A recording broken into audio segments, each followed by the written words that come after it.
আজকে আমরা আমাদের জিপিএল সেশন 3 এর জন্য পরিস্থিতি সভা আজকে আমরা শুরু করলাম। আজকে এই পরিস্থিতিতে জিপিএল 1, জিপিএল 2, জিপিএল সেশন 3 তে আবার পরিস্থিতি আমরা যেই 6 জন ছিলাম সেই 6 জনেরই মতামত একই সিদ্ধান্ততে আমরা আবার জিপিএল সেশন 3 এর জন্য আমরা আজকে এখানে একটা ছোট্ট মতো হালকা মিটিং পরিস্থিতি নিলাম। তো আজকে এই মিটিংয়ে আমাদের কথা হবে অকশন ডেট, খেলার ডেট এবং যাবতীয় সব কিছুর আমাদের আলোচনা, কোথায় কিভাবে আমরা এগোবো এই সব আলোচনা নিয়ে আমরা আজকে আমাদের এই জিপিএল ফেসবুক পেজে আমরা এটা পুনরায় আমাদের ক্রিকেট প্রেমীদের জন্য পোস্ট করে দেব। তো সকলেই আমাদের এই জিপিএল এর মিটিং এর জন্য আগ্রহী হয়ে থাকেন। আমরা আগামী কি কি স্টেপ নিচ্ছি এবং হাজিগুল তুমি কিছু বলো। আমরা এখন সিদ্ধান্তে বসেছি যে প্রথম সিজনে যেমন আমরা 16 দলের করেছিলাম, দ্বিতীয়তে করলাম 24 এবং তৃতীয়তে আমরা কত করতে পারবো বা করব।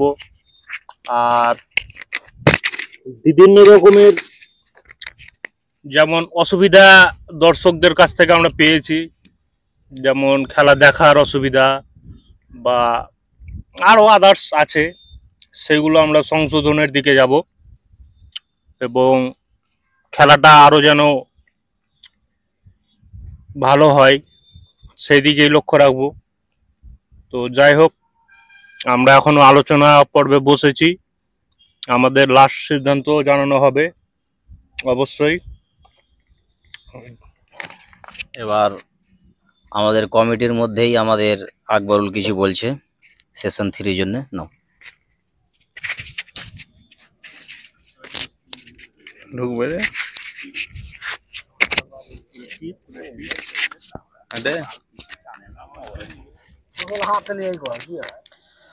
যাক, আমরা জিপিএল 1, 2 পার হয়ে আজ জিপিএল 3 এর জন্য আমরা আবার পুনরায় বসেছি। সবাই মানুষের আবেগ, ভালোবাসা, যে ক্রিকেটারদের ভালোবাসা, তাদের কথা মাথায় রেখে আবার সেশন 3 তে আমরা বসেছি।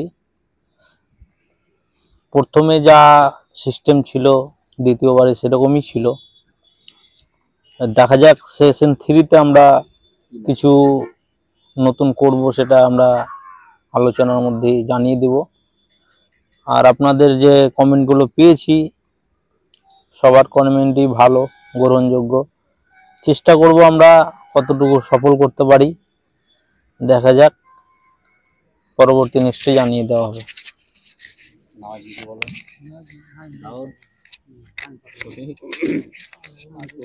ঠিক আছে,